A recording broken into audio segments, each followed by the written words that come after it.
abituriendid, mul on selline hea déjà vu tunne, kõik nagu korduks.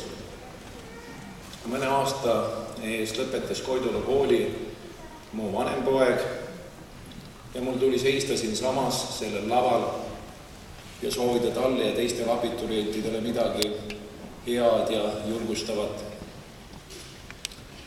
Täna lõpetab selle Eesti ühe parima kooli mu noorem poeg ja jälle on mul võimalus ja au seista siin teie ees. Mida ma teile siis sooviks? Mul on lihtne korrata samu soovitusi, millest me rääkisime eelmise aasta detsembris avatud tunnis.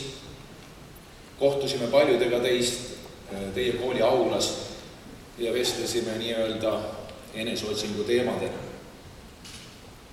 Usutavasti me jõudsime ühisele arusaamisele, et kõige aluseks on hea haridus ja et Koidula kool on alati olnud üks edasise edu garante.